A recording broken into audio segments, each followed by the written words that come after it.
రోజు వాళ్ళని సంస్కారవంతంగా ఇంటికి పంపించిన ఒకే ఒక్క ముఖ్యమంత్రి భారతదేశంలో కేసీఆర్ కార్మిక పక్షపాతి అని నోటి మాటగా చెప్పి దులుపుకుండు కాదు. కేసీఆర్ చేసిందేందో నేను మీకు ఒక్క నిమిషంలో చెప్పే ప్రయత్నం చేస్తాను. కేసీఆర్ ప్రభుత్వం చిరుద్యోగులను పెద్దగా చూసుకున్నది, మంచిగా చూసుకున్నది కేసీఆర్ ప్రభుత్వం. 20,455 మంది వీఆర్ఏలను రెగ్యులరైజ్ చేసింది కేసీఆర్ ప్రభుత్వం. 25,000 విద్యుత్ అవుట్సోర్సింగ్ ఉద్యోగులను రెగ్యులరైజ్ చేసింది కేసీఆర్ ప్రభుత్వం. 5,000 మంది పిఏసిఎస్ అంటే ప్రైమరీ అగ్రికల్చర్ కోఆపరేటివ్ సొసైటీ ఉద్యోగులకు హెచ్ఆర్ పాలసీని అమలు చేసింది కేసీఆర్ ప్రభుత్వం. 3,974 మంది సెర్ప్ ఉద్యోగులకు పే స్కేల్ అమలు చేసింది కేసీఆర్ ప్రభుత్వం. ఆర్టీసీ ఉద్యోగులను ప్రభుత్వంలో విలీనం చేసింది కేసీఆర్ ప్రభుత్వం. మినీ అంగన్వాడీలను మెయిన్ అంగన్వాడీ టీచర్లుగా నియమించింది కేసీఆర్ ప్రభుత్వం. కాంట్రాక్ట్ అవుట్సోర్సింగ్ ఉద్యోగులకు ఎన్నడూ కూడా గతంలో పిఆర్సీ వర్తింపజేయకపోతుండే, కానీ కాంట్రాక్ట్ కావచ్చు, అవుట్సోర్సింగ్ కావచ్చు, చిరుద్యోగులు ఎవరైతే ఉన్నారో వాళ్ళకు కూడా 73% అటు ప్రభుత్వ ఉద్యోగులకు పెంచితే ఇటు వీళ్ళకు కూడా మరి పిఆర్సీ పెంచింది కేసీఆర్ ప్రభుత్వం. సింగరేణిలో ఏ సింగరేణి అయితే మనకు అండగా నిలబడ్డదో ఆ సింగరేణిలో గతంలో లాభాల్లో వాటా 20% ఉండేది. మరి కేసీఆర్ గారు వచ్చిన తర్వాత డిపెండెంట్ ఎంప్లాయ్మెంట్ ఇవ్వడమే కాకుండా 18,000 మందికి 32% లాభాలలో వాటా ఇచ్చిన ఒకే ఒక్క ముఖ్యమంత్రి కేసీఆర్. కేవలం వీళ్ళకే కాదు, ఇప్పుడే మా చెల్లె వెనక నుండి వచ్చి నా చెవులో చెప్తుంది, అన్న ఆశాల గురించి మాట్లాడండి అని. మీకు చెప్పాలా, అంగన్వాడీ టీచర్లకు తెలంగాణ రాకముందు ఉన్న జీతం 4,000. కేసీఆర్ ప్రభుత్వం దిగిపోయే నాటికి వాళ్ళ జీతం పెరిగి 13,650 రూపాయలు చేసింది మన కేసీఆర్ గారు. ఆశా వర్కర్లకు భారతదేశంలోనే హైయెస్ట్. మన గవర్నమెంట్ వచ్చినాడు 3,000, మనం దిగిపోయే నాడు 9,900 రూపాయలు పెంచుకున్నాం. సెర్ప్ విఓఏలకు ఆనాడు మన గవర్నమెంట్ వచ్చినాడు 1,000 రూపాయలు, మనం దిగిపోయే నాటికి 8,000 రూపాయలు పెంచినాం. మెప్మా రిసోర్స్ పర్సన్స్కి మన గవర్నమెంట్ వచ్చినాడు 1,000 రూపాయలు, మనం దిగిపోయే నాడు 9,000 రూపాయలు. హోంగార్డ్ సోదరులకు మన గవర్నమెంట్ వచ్చినాడు జీతాలు 9,000 రూపాయలు, అది కూడా టైంకి ఇవ్వకపోయేది.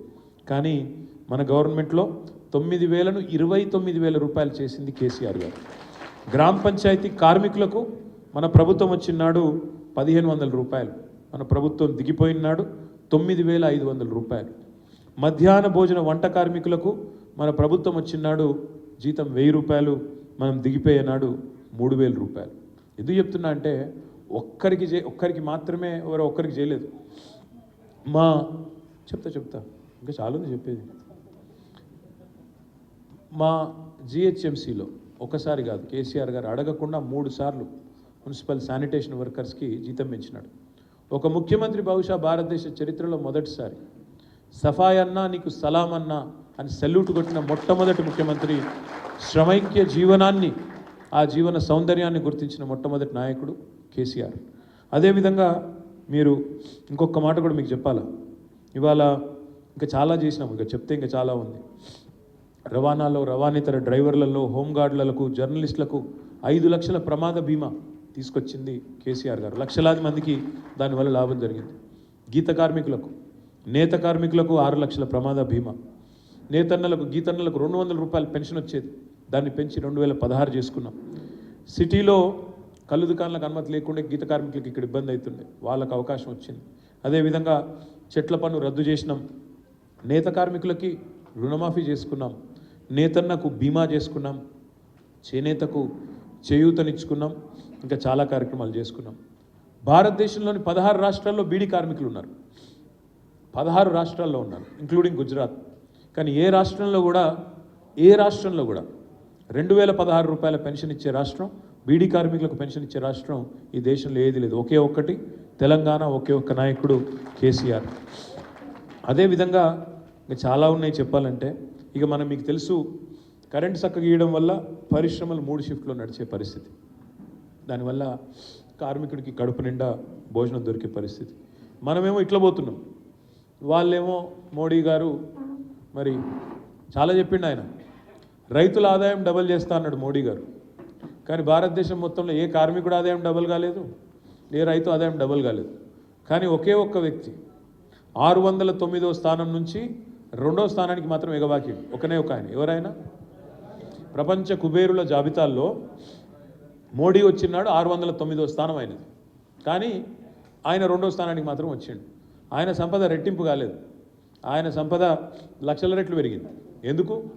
పబ్లిక్ సెక్టర్ అండర్టేకింగ్లను తేరగా ఆయన కట్టబెట్టిండు. ఎల్ఐసీలకు వెళ్ళి ఆయన సంస్థల్లో పెట్టుబడులు పెడతారు, ఈపీఎఫ్లకు వెళ్ళి ఆయన సంస్థల్లో పెట్టుబడులు పెడతారు. అంటే ప్రభుత్వమే పెట్టుబడి పెడుతుంది. పెట్టుబడి పెట్టి మళ్ళీ ఆయన ఏం కొంటాడు? కొనుడు ప్రభుత్వ రంగ సంస్థలనే కొంటాడు ఆయన. గట్ల ఇది హైలైట్. వాళ్ళే పెట్టుబడులు పెడతారు, మన సొమ్మే పెడతారు. ఎల్ఐసీలు ఉన్నది మన సొమ్మే కదా, ప్రజల సొమ్ము. ఈపీఎఫ్లు ఉన్నది మీ సొమ్ము, కార్మికుల సొమ్ము, ఉద్యోగుల సొమ్ము. ఈ రెండిట్లకి వెళ్ళి పైసలు ఎట్లా పెట్టుబడి పెడతారు? అదానీలా. అదాని ఏం కొంటాడు? మళ్ళీ ప్రధాని అమ్మే ఆస్తులు కొంటాడు, పబ్లిక్ సెక్టర్ అండర్టేకింగ్స్ కొంటాడు. ఇగో ఇది మోడీ గారి యొక్క అద్భుతమైన పరిపాలన. గత 10 సంవత్సరాల్లో ఆయన చేసిన అద్భుతమైన చెప్తా అది కూడా చెప్తావు.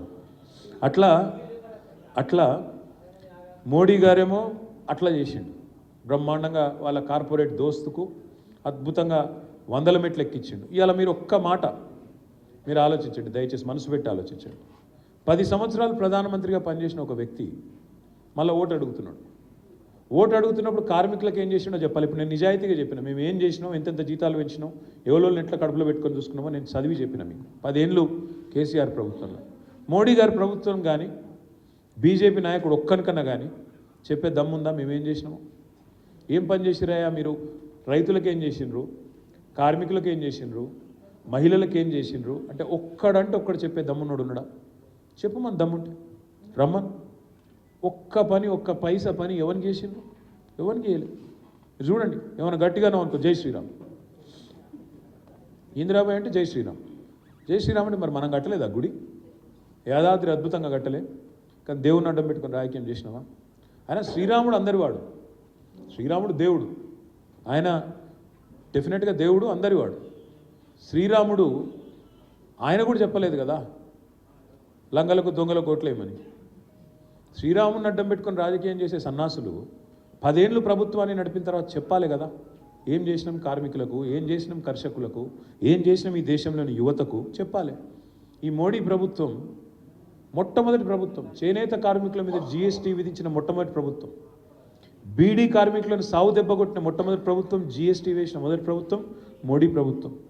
సాలేల మగ్గం ఇటు వాళ్ళేమో జీఎస్టీ వేస్తారు మోడీ గారు, ఇక్కడున్న ప్రభుత్వం రేవంత్ రెడ్డి ప్రభుత్వం ఏమో వాళ్ళ సడుగులిర కొట్టింది. ఎట్లా? మొత్తం వాళ్ళకున్న ఆర్డర్లు ఇచ్చుడు బంధు, వాళ్ళకి ఇప్పుడు బతుకమ్మ చీర బంధు, రంజాన్ తోఫా బంధు, క్రిస్మస్ కానుక బంధు అన్ని బంద్ అయితే వాళ్ళ మగ్గాలు కూడా బంద్ అయినాయి.